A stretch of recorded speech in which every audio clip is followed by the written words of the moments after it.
Bismillahirrahmanirrahim. Assalamualaikum warahmatullahi wabarakatuh.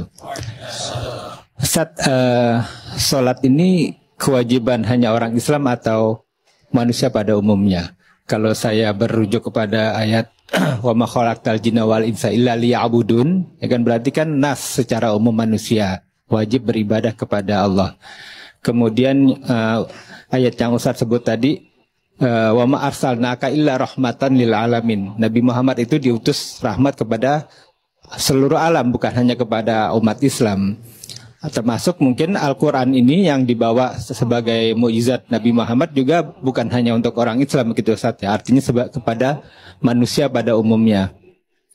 Nah, yang ingin saya tanyakan, bagaimana cara kita mendakwahkan Al-Quran ini kepada orang di luar sana? Karena khawatir saya pribadi khususnya, apabila pada masanya mereka dihisab, mereka belum masuk Islam, kemudian mereka bilang tidak pernah ada yang menyampaikan kepada saya tentang Islam, tentang Al-Quran, tentang sholat kita yang hari ini kita bahas di sini, tapi orang di sana tidak pernah tahu sehingga mereka tidak melakukan sholat.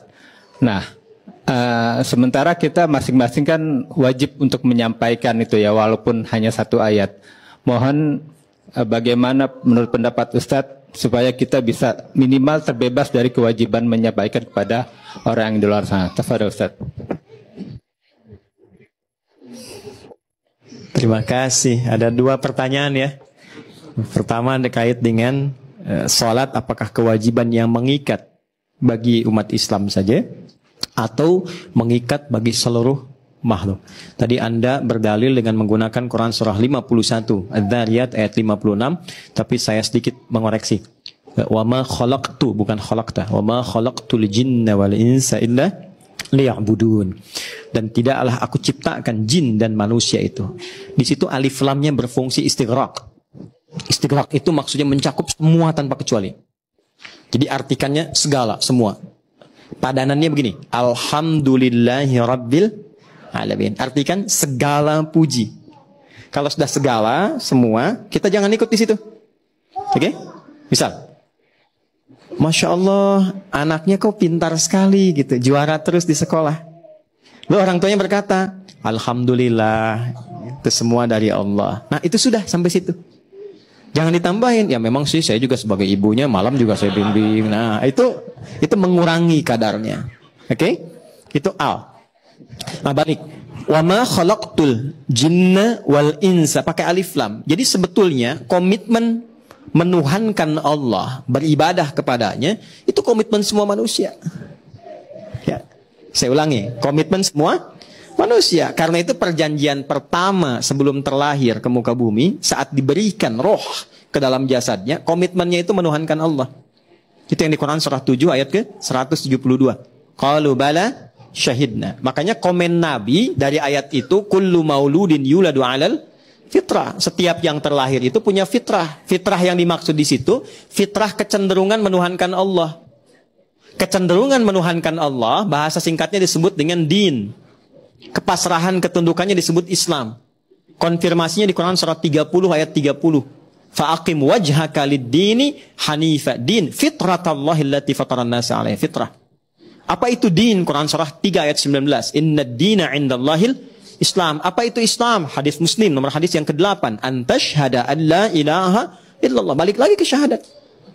Jadi semua manusia itu pasti punya fitrah spiritual, mencari Tuhan dia. Cari Tuhan. Karena ada kewajiban ibadah. Nah, bagi yang sudah menemukan Allah sebagai Tuhannya, maka ekspresi untuk ibadah itu dilakukan lewat apa? Sholat. Itu yang dimaksud Quran surah ke-20 ayat ke-14. Ya, innani anallahu la ilaha illa ana fa'budni. Gimana caranya? Wa aqimis sholata lidzikri. Nah, jadi sholat itu gambaran dari ekspresi, ungkapan dari kebertuhanan kita kepada Allah. Ya. Makanya ketika orang Kristen misalnya, ya, orang Yahudi dan sebagainya, itu ketika mereka pun memahami dengan keyakinannya menyembah Tuhannya, gitu kan, atau yang dipertuhankan olehnya, itu ketika diterjemahkan ke bahasa Arab, sholat bahasanya. Bahasanya sholat. Ya, ketika diterjemahkan dalam bahasa Arab. Tapi kata Allah komennya apa? Liyuqarribu indana zulfa. Mereka mencari perantara supaya ingin menemukan aku. Maka disitulah tugas kita kemudian untuk menampakkan risalah keislaman supaya diketahui bahwa oh ini hidayah yang sesungguhnya. Nah, maka bagaimana caranya? Itu pertanyaan yang kedua. Dijawablah di Quran surat 16 ayat 125. Ud'u ila sabili rabbika bil hikmah wal mau'izatil hasanah wajadilhum billati hiya ahsan. Ternyata bukan ceramah. Kan? Bukan ceramah. Dan belum tentu mau ikut. Ya, orang non muslim belum tentu mau ikut ceramah saya. Zikir bersama Ustadz ada hidayat. Belum tentu non muslim mau ikut. Itu pengajian. Tapi mereka akan mau menyimak. Ya kan? Dan mereka mau kemudian punya keinginan untuk mendekat ketika yang pertama itu hadir. Apa itu? Hikmah. Apa itu hikmah yang dimaksudkan dalam Al-Quran?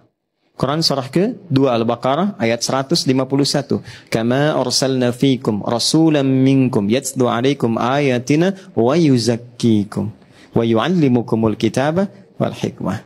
Hikmah itu kesesuaian, konsistensi antara ucapan, keyakinan dengan perilaku. Maka mereka akan melihat perilaku kita. Karena itu Nabi di kalangan ketika Nabi minoritas, di kalangan masyarakat Quraisy, dakwahnya jarang pakai ayat, pakai akhlak yang pertama. Wahyu itu sesekali turun. Kalaupun turun pendek-pendek. Coba teman-teman lihat karakteristik wahyu Mekah dengan Madinah. Madinah itu Al-Baqarah, Ali Imran. Mekah itu Al-Ikhlas, Al-Falaq, An-Nas, pendek-pendek. Yang panjang apa? Implementasinya, senyum, toleransinya, lembutnya, kebenarannya, argumentasi positifnya. Nabi sedang ruku, kayak tadi ruku tuh. Mas Dude masih alhamdulillah tuh. Ya, nanti sampaikan ya ke Mas Dude itu. Saya masih naruh gelas. Nabi itu ditaruh kotoran di atas pundaknya itu. Di punggungnya ditaruh kotoran. Tapi saya belum pernah baca satupun kisah dari sejarah Nabi itu sampai marah misalnya. Tidak.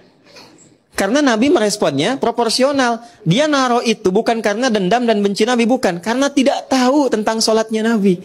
Nah, orang yang belum tahu itu bukan dimarahi, tapi diberitahu. Gitu. Jadi orang yang belum tahu itu diberitahu, bukan dimarahi. Saya suka mengingatkan teman-teman yang marah karena orang mencela saya. Saya bilang nggak usah dicela. Karena mencela yang sudah tercela itu buang-buang waktu. Dan yang mencela pun belum tentu marah dengan saya karena belum tahu aja. Kan jadi unik, saya nggak marah, kenapa teman-teman mesti marah? Ya kan? Nah, jadi hikmah itu artinya menampilkan akhlaknya. Karena bicara itu belum tentu didengar, tapi kalau kita jujur, kita lembut, proporsional, menempatkan sesuatu pada tempatnya. Anda di kantor, ada juga non-muslim, Anda jujur, disiplin. Ketika pangkat jabatan dapat promosi, ajak teman-teman termasuk yang non-muslim. Ketika ditanya, kok baik bener nih? Bukan baik, tapi Islam mengajarkan saya seperti ini.